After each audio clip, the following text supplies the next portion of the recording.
Eh bien, salut à tous, c'est Aurélien. On se retrouve aujourd'hui pour une nouvelle vidéo sur Empire and Puzzle.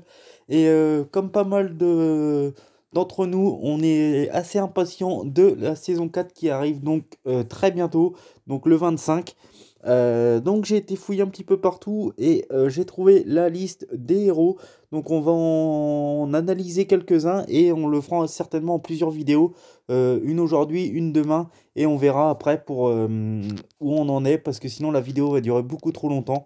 Donc voilà, donc déjà là vous avez les nouveaux héros légendaires, donc les héros 5 étoiles. Donc on en a 2 4 6 8 10 11 11 héros supplémentaires. Donc on a Akorog, Aouda, Capitaine Nemo, Docteur Moreau, Elisabeth, Garjamal, Lepiota, Phileas Fogg, Professeur Lindebrock, Roussula, Zenobi. Donc on va aller analyser tout ça, mais tout d'abord je voulais aller aussi vous faire voir les héros épiques. Donc là il y en a un peu moins, donc les 4 étoiles, il y en a 5 pour le moment. Donc Griffon, Mac, Rocamouche, Tetouk, Zilalei. Et les héros 3 étoiles, donc c'est pareil, il n'y en a pas beaucoup. On a Hello, Gramp, Maurice, Coquelicot et Véléormorque. Donc voilà un petit peu les nouveaux héros qu'on risque d'avoir dans les prochaines semaines. Je sais pas s'ils sont tous intéressants, pour être honnête avec vous, j'ai pas encore pour l'instant été voir ce qu'ils faisaient. On va aller en voir quelques-uns, on va aller voir les plus intéressants en premier, c'est-à-dire les légendaires. Donc là on a déjà Akarog, donc ça sera un héros 5 étoiles jaune. Son augmentation des dégâts des compétences spéciales, la première fois que ce héros lance une compétence spéciale qui inflige 50, ça passe à 30% et ça s'ajoute à sa puissance. Il sera vitesse de mana rapide, compétence spéciale côtelette colossale. Donc réorganise les positions ennemies au hasard. D'accord, donc ça on n'avait pas, jusqu'alors on n'avait pas hein, des héros qui, à part si j'ai oublié, mais on n'avait pas de héros qui changeaient. Ah si, peut-être un héros violet là, le petit chat là, je sais plus comment il s'appelle. Mais peut-être lui, je suis même pas sûr, hein. N'hésitez pas à me le dire dans les commentaires. Dommage à la cible et aux ennemis proches, 280%. Donc ouais, ça peut être un héros intéressant. Faudrait voir, faudrait les essayer. Pour l'instant, c'est un petit peu compliqué de donner un avis comme ça à chaud, mais faudrait voir. Faudra voir, donc on ira les redétailler une fois que la mise à jour sera faite et que on aura les héros directement sur le jeu. Donc on a Aouda, donc c'est un légendaire 5 étoiles de jaune également. Donc compétence spéciale lame de Betelkland. Il inflige 435% de dégâts à la cible et il inflige 500 dégâts supplémentaires si la cible a amélioré sa santé. D'accord, donc ça commence à taper fort. Par contre, il fait que ça, donc je suis assez surpris. Après, il tape vraiment fort. C'est un sniper, clairement, un très bon sniper sans doute. Pareil, à voir, j'ai pas grand-chose à vous dire à chaud comme ça, c'est compliqué. Mais voilà. Capitaine Nemo, donc c'est pareil, c'est un héros 5 étoiles rouge. Donc la compétence spéciale sabre de capitaine, donc il inflige 300% de dégâts à la cible et inflige 600 de dégâts si l'on lanceur a des problèmes de statut ou des charges négatives. Donc c'est pareil, c'est un héros où sa compétence spéciale est très simple à comprendre. Donc il inflige 300% de dégâts à la cible dans tous les cas et par contre il inflige 600% si le lanceur a des problèmes de charge négative. Donc là, clairement, il n'a pas pour longtemps à vous one-shot. Pour moi, ça sera un très bon héros. En plus, en héros rouge, on n'a pas souvent, on a des héros qui tapent sur tout le monde. Et là, clairement, ça sera un sniper, si je me trompe pas, hein. Ça peut encore changer, hein. C'est très... pour l'instant, c'est très anecdotique ce que je dis, mais ça vous donne un petit aperçu et ça fait pas de mal de se retrouver hors de gameplay. Donc là, on a Docteur Moreau. Donc là, il y a déjà eu des modifications de fait dessus, donc il a clairement baissé, on peut le voir, que ça soit en point de vie, en défense, en attaque. Donc ce sera un héros violet, lui. Donc il sera rapide et sa compétence spéciale. Donc il offre 270% de dommage à la cible aux ennemis proches. D'accord, la cible et les ennemis proches obtiennent 35% de précision pour 3 tours. Et la chance de manquer s'applique également aux compétences spéciales. Ça sera clairement un héros défensif, je pense. Ça sera sans doute pas le meilleur à avoir, mais il peut être intéressant. Ça sera également à voir par la suite. Mais c'est un héros qui peut être vraiment intéressant. Donc là, on a Elisabeth, donc c'est un héros, donc 5 étoiles rouge encore une fois. Vitesse de mana moyenne. Donc elle inflige 175% de dégâts à tous les ennemis. Invoque un parasite d'araignée pour tous les ennemis. Le parasite endommage l'ennemi avec 43% d'attaque. D'accord. Ouais, donc ça c'est pas mal. Le parasite araignée absorbe les soins. Le parasite araignée donne 24% de génération de mana à son propriétaire. Tant que... Ah ouais, d'accord. Ça c'est vraiment un héros complet. Là, clairement en rouge, vous voyez, on est passé de sniper à un héros tout totalement opposé. Donc c'est un héros qui sera très bon, je pense. On risque d'en voir beaucoup, puisque maintenant, il y a beaucoup de héros qui sont utilisés grâce à ces parasites, à ces sbires, etc. Que ce soit en défense comme en attaque, il y en a beaucoup qui les utilisent. Donc je pense que ce héros sera certainement très recherché. On a Garjamal, donc un héros 5 étoiles vert.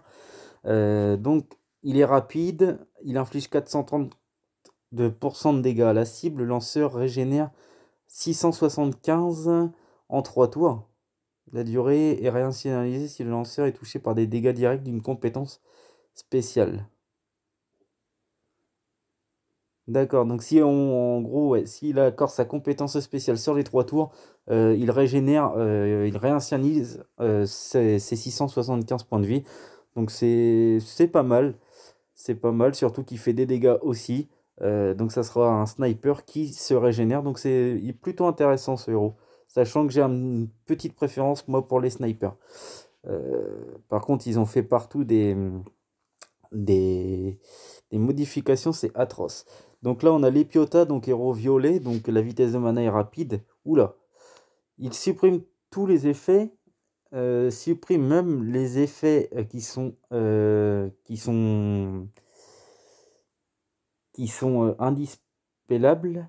D'accord, donc il enlève tout clairement. Il inflige 158% de dégâts à la cible. Bon, ça c'est dérisoire. La cible passe sous la forme Abyss Ghost. D'accord. Sous forme de fantôme, la cible reçoit 88 dégâts par tour. Donc d'accord, sous forme de fantôme, la cible ne peut pas gagner de mana, ne peut pas faire d'attaque normale et ne peut pas lancer des compétences spéciales. Ah ouais.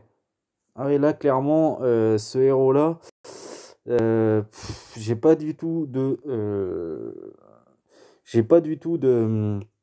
héros qui pourrait lui correspondre. Un héros connu qui pourrait lui correspondre, mais clairement, ce héros-là, il va être plus que casse-pied. Clairement, c'est un héros à surveiller. On en reparlera de ce héros-là, c'est sûr, mais il va être beaucoup utilisé. Il va être beaucoup utilisé. Il est vraiment complet. Complet. Donc là, on a Phileas Fogg. Donc, sa compétence spéciale, coup d'un gentleman. Donc, il dissipe les buffs de la cible. Il inflige 420% de dégâts à la cible. La cible obtient 58% de défense contre la nature. D'accord, mais c'est pareil, c'est un héros. Faut voir l'équipe qui y a en face. C'est pas un héros complet par rapport à tout à l'heure. Je vous le disais, le héros d'avant, le héros précédent. Pour moi, clairement, c'est. Après, c'est compliqué de vous donner un avis à chaud comme ça. Après, faut voir vraiment. Faut voir là aussi beaucoup l'équipe qu'il y a en face. Pour moi, mais je trouve pas que ce soit un héros complet, malgré que il sera clairement bon. Après. En plus, il a pas mal de points de vie, plutôt utilisé en attaque. Faudra voir. Lui, franchement, j'ai pas vraiment d'avis à vous donner, excusez-moi, mais je le trouve pas complet. Donc là, le héros, c'est Professeur Lindenbrock. Donc c'est un héros jaune. Donc vitesse de mana, par contre, il est lent. Donc il nettoie les maux des statuts de tous les alliés. Il augmente la santé de tous les alliés de 200. Si la santé dépasse le maximum, elle est ajoutée. Ouais, donc c'est un peu comme Heimdall, hein, ou Gravel, hein, pour ceux qui connaissent pas. La santé de tous les alliés a augmenté de 600 points de vie pour 4 tours. Donc lui, c'est clairement un réanimateur, donc un héros défensif. Ça peut être pas mal. Clairement, pour moi, pour remplacer mon Mélandor, hein, c'est un héros, c'est un héros, c'est un héros. Ah, c'est un héros jaune, excusez-moi. Je croyais que c'était un héros vert. Un héros jaune. Ouais, il peut m'intéresser clairement parce que j'ai pas de héros jaune vraiment j'ai pas de Vivica, j'ai pas tout ça. Ça peut être un héros qui peut m'intéresser, moi, clairement. Russula. Donc, Russula, c'est un héros bleu. Donc, le premier. Donc, sa vitesse de mana, par contre, est très rapide. Il inflige 280% de dégâts à la cible. Le lanceur de sort se cache pendant 2 tours. Donc, pour moi, il est invisible. Lorsqu'il est caché, le lanceur ne sort pas et peut pas recevoir de nouveaux effets, d'accord? Donc c'est ce que je dis, ouais, il est invisible, un peu comme Amneona. Lorsque le lanceur sort de sa cachette, il inflige 277 points de dégâts à tous les ennemis qui ont utilisé des compétences spéciales alors qu'ils se cachaient. Ben, clairement, après, quand on attaque, on sait qu'il faudra pas faire sa compétence spéciale face à ce héros. Donc c'est pareil, je le trouve pas vraiment intéressant. Ensuite, quand c'est défensive, en défense, clairement, je sais même pas vraiment, je préfère presque le mettre en attaque. Il a quoi en défense? Il a 700. Ouais, ça va, il est complémentaire que ça soit en attaque comme en défense, c'est bien ce que je pensais. Mais clairement, moi je le mettrais plus en attaque, plus qu'en défense. On sait que c'est dirigé par un ordinateur. Enfin, dirigé un peu par un ordinateur, donc c'est un petit peu facile de mettre ses compétences sur lui. Je sais pas si vous m'avez bien compris, mais voilà. Donc plutôt à utiliser en attaque pour moi, hein. Sinon, c'est pas vraiment un héros très intéressant. Donc Zenobia, c'est un héros rouge. Donc vitesse de mana moyenne, il inflige 320% de dégâts aux ennemis sur les bords de formation. Il n'y a qu'un seul ennemi vivant, les dégâts sont doublés. D'accord, donc lui en fait il tape sur 2 héros, 3 héros. Et par contre, s'il n'y a plus qu'un héros, ben, les dégâts des 3 héros vont que sur un héros. Il modifie la puissance des boucliers sur le feu, sur le plateau. Lorsqu'un héros attaque, lance la spéciale, les boucliers sont améliorés avec 64% d'attaque. Lorsqu'un héros en défense, moins 57% d'attaque. D'accord, donc là c'est un héros pareil complémentaire, plutôt certainement utilisé en défense. Il peut être utilisé un peu partout, hein, ce héros. Je pense qu'il est pareil, il est, ouais, peut-être plus en attaque, pas mal de points de vie. Après 320%, ça reste plus que correct. Et après, en plus, il fait pas mal de. Enfin, il améliore l'attaque, il affaiblit l'attaque. Donc, il est très complémentaire. C'est pareil, ça sera un héros. Faudra voir, voir un petit peu la mise à jour une fois qu'elle sera faite, si ça change pas. Mais clairement, 64% d'attaque et 57 affaibli de 57% d'attaque, pardon. Lorsqu'un héros en défense lance la spéciale, les boucliers sont affaiblis. Ouais, donc en fait, ouais, on va l'attaquer avec 43% d'attaque, donc c'est vraiment pas mal. Donc plutôt un héros à mettre en défense, hein. Clairement, je viens de comprendre là, excusez-moi. Donc voilà. Donc là, on a fait le tour des héros 5 étoiles. Si cette petite vidéo t'a plu, n'hésite pas à liker, commenter. Si je me suis trompé sur quelque chose, c'est dans l'espace commentaire. Et demain, on s'attaquera aux héros épiques. On se retrouve donc demain pour une nouvelle vidéo. Salut tout le monde!